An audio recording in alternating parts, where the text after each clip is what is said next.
Halo semua, jumpa lagi dengan Dunia Bisnis, channel yang akan membahas seputar bisnis, khusus untuk Anda. Koin digital, digital currency, masih jadi perbincangan hangat, bukan hanya ulama, para investor dan trader juga masih memperdebatkan, hanya saja menjelang akhir tahun 2021. Salah satu kripto bernama P-Network, made in alumni Stanford University terus trending mendunia menjadi pembicaraan banyak orang.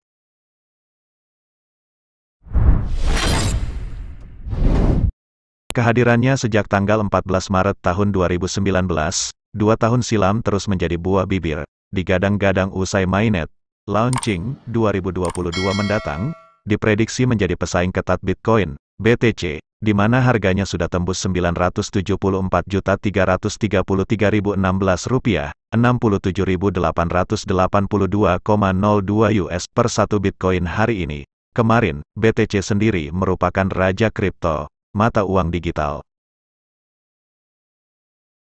Stanford University tempat pendiri koin P-Network semacam Dr. Nicholas Kokkalis, Dr. Cheng Diaofan bersama tim, adalah satu di antara lulusannya yang sukses menjadi miliarder dunia bidang teknologi. Dari sana juga banyak melahirkan teknokrat dunia semacam pendiri Intel, Google, WhatsApp, Netflix, YouTube, Yahoo, Instagram, LinkedIn, PayPal sampai koin kripto Ethereum berharga 60 juta rupiah lebih per 1 ETH. Lalu, apa hubungan Vitalik Buterin, pendiri Ethereum, dan Nicholas Kokkalis, pendiri P-Network? Terus simak video ini sampai akhir. Kami akan bahas semuanya.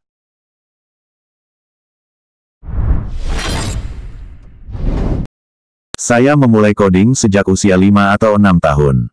Saya mulai serius di usia sekitar 10 atau 12.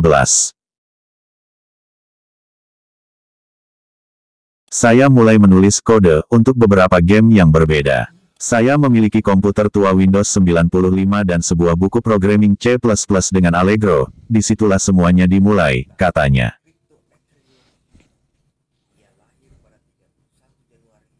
Vitalik kemudian mengenal Bitcoin pada 2011 dari ayahnya, Dmitry, yang juga ahli komputer. Saat itu, dia sudah mengikuti 2 kali Olimpiade Internasional Informatika. Salah satunya dia menempati peringkat 4. Ayah memberitahu saya soal alat tukar yang tak bisa dikontrol oleh pemerintah atau bank.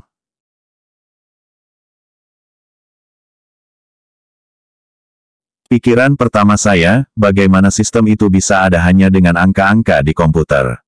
Nilainya dari mana? 3 minggu kemudian, saya mulai mencari informasi Bitcoin secara online dan memutuskan untuk mengeksplorasi topik itu lebih dalam, tuturnya. Kemudian, programmer muda itu mulai menulis artikel tentang Bitcoin dan blockchain di forum dan website.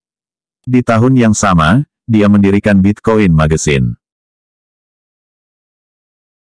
Saya menulis beragam artikel di forum hingga saya menemukan seseorang yang membayar saya dengan Bitcoin untuk artikel yang dia gunakan di blognya. Bitcoin sepertinya menyatukan semua hal yang saya suka, matematika, ilmu komputer, programming, dan kriptografi, katanya.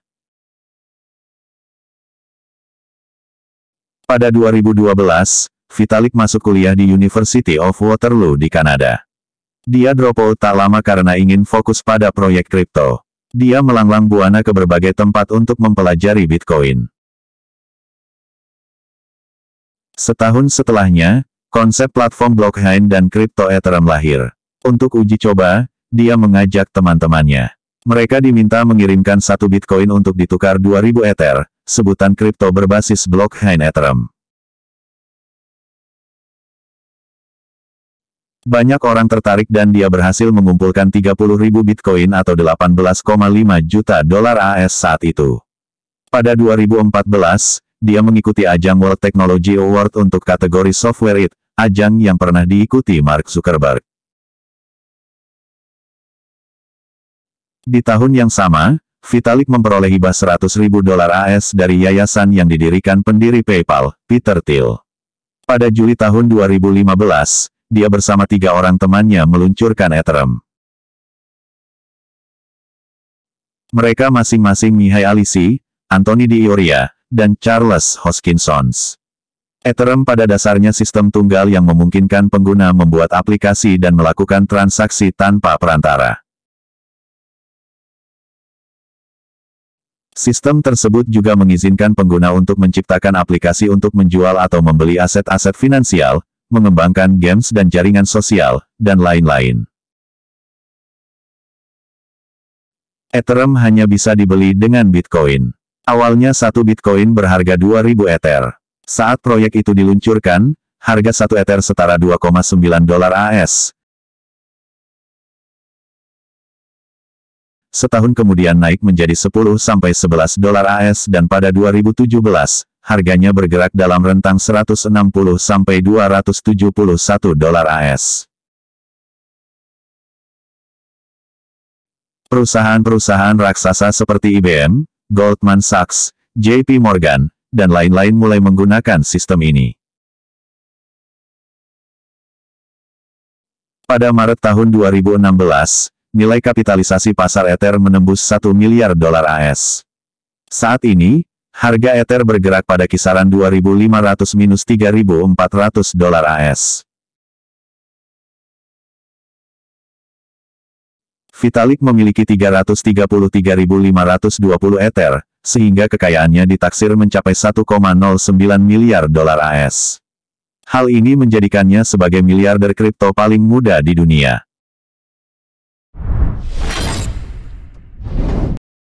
Dr. Nicholas Kokkalis, Kepala Teknologi, Stanford PhD dan instruktur kelas aplikasi terdesentralisasi pertama Stanford, menggabungkan sistem terdistribusi dan interaksi komputer manusia untuk menghadirkan cryptocurrency ke orang-orang biasa.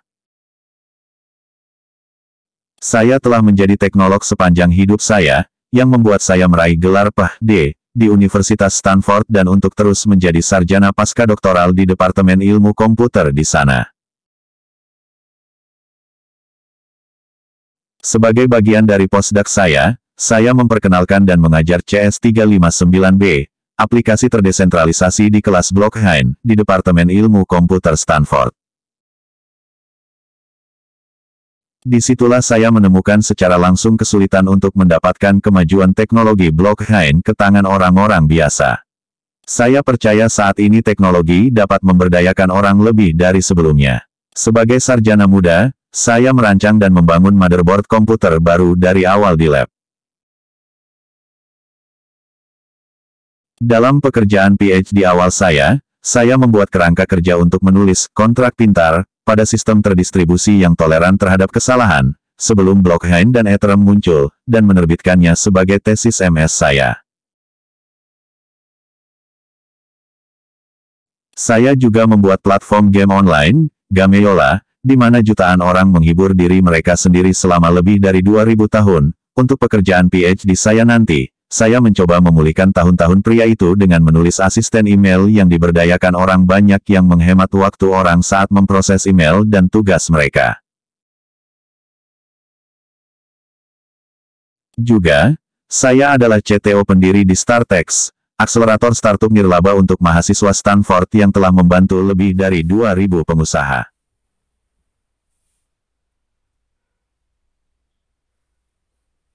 Saya adalah orang yang percaya kuat dan jangka panjang tentang potensi teknis, keuangan, dan sosial dari cryptocurrency, tetapi frustrasi dengan keterbatasan mereka saat ini. Saya berkomitmen untuk membawa kekuatan blockchain ke lebih banyak orang dengan meningkatkan pengalaman saat ini dan membangun nilai untuk semua orang. Saya melakukan ini dengan menggunakan filosofi desain yang berpusat pada pengguna yang mengubah proses pengembangan blockchain baru menjadi terbalik, luncurkan dalam beta, mengundang anggota ke jaringan, ulangi protokol bersama dengan anggota, mendesentralisasikan desain yang dihasilkan.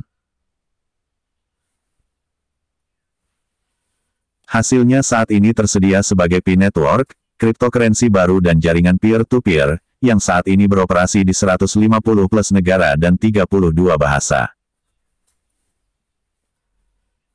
P-Network adalah 100% komitmen profesional saya, sementara istri dan putra tercinta saya mengambil 100% komitmen pribadi saya.